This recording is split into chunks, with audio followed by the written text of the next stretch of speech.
Welcome, America. I'm your host, the Mostness, and I thank you for viewing our show. Now, I am presenting Degera Enterprises, Degera Productions, and we are introducing a new line of vehicle called the solar-powered utilitarian vehicle, or the solar-powered work truck. I'd like to share a little personal story with you. I was involved with Hurricane Katrina. I actually lived through it back when I was in Miami. I kind of feel bad for the people who live in Louisiana who had it even worse than we did. But even in Miami, we had knocked over trees, we had loss of power, we had water 2 feet deep.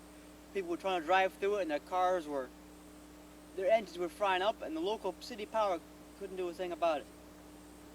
There were power lines in the water and people were being electrocuted, they were drowning. And people were getting stuck under trees and no one was there to help cut them out.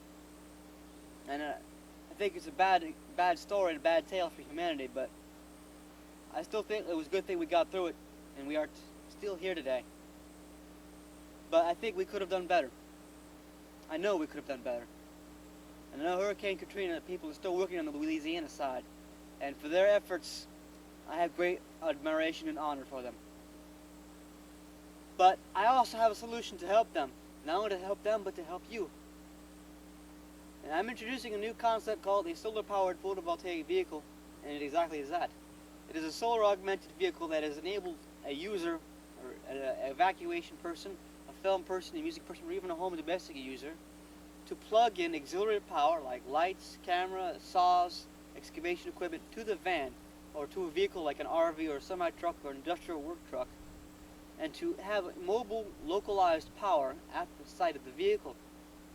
And that's a very key, important piece, because when the city power goes out, you need independent power somewhere. And if you could generate yourself, it'd be a whole lot better. And generators are not always useful in all locations. They're not always easy to get the oil or gas from the gas companies have also lost power.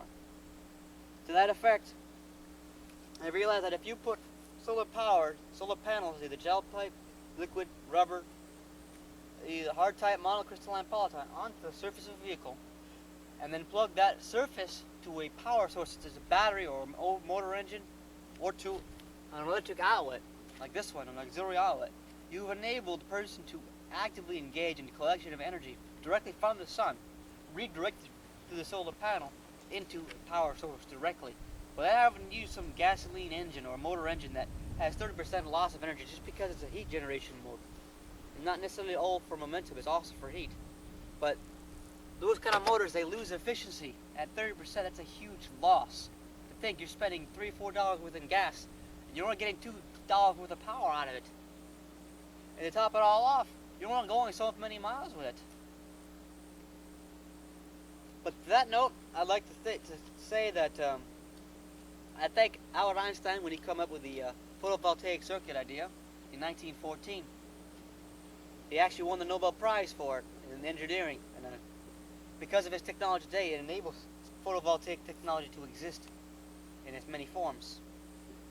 Now, not only people who are evacuating out of Hurricane Katrina or danger zones, but also independent filmmakers who are trying to make a living and supporting the economy.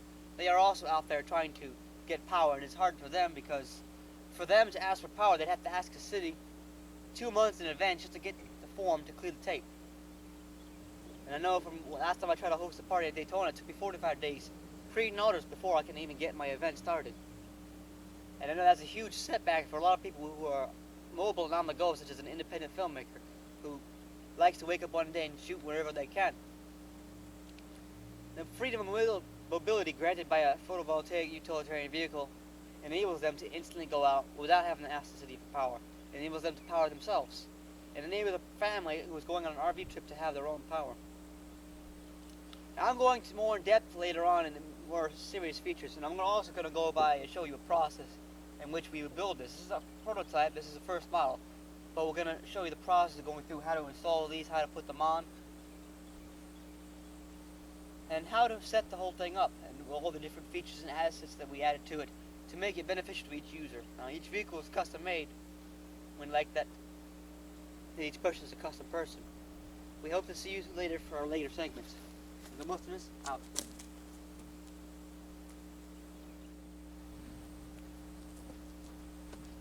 Welcome back, America.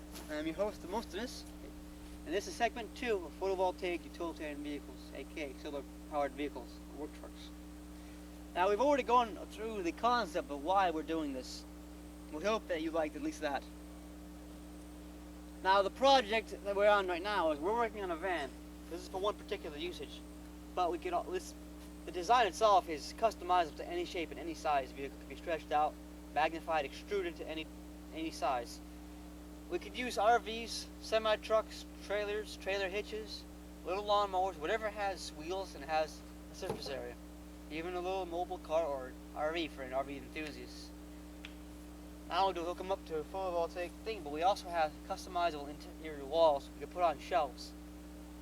Basically, when you're on the go and you're in an industrial thing, you have a lot of equipment. You also need power. Power we've already solved with segment number 1. Now we're going to talk about other auxiliary usage. We have shelves, we have toilets removable, we have bathrooms that can come in and out. We could install in a bathroom into your current place and have a solar powered toilet that you can take the seat off and becomes a sink. You take the sink off, becomes a shower. Take the shower off, becomes a kitchen sink or a drainage tube, whatever you need to be.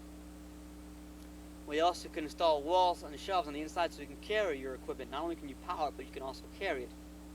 For an independent film company, this becomes highly advantageous because they carry a lot of equipment on them, and sometimes they carry a lot of people. If you have something like a bus, a city bus, you can carry a lot of people in it, can't you? Maybe 4 to 5 people.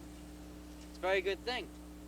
Now imagine you can carry lights in the roof, and you can carry equipment in the back, like clothes, in case you want to have a costume set up. You can do that too. We can hook up hangers, bars. Basically, we have the ability to take any vehicle you have and make it useful to whatever application you have.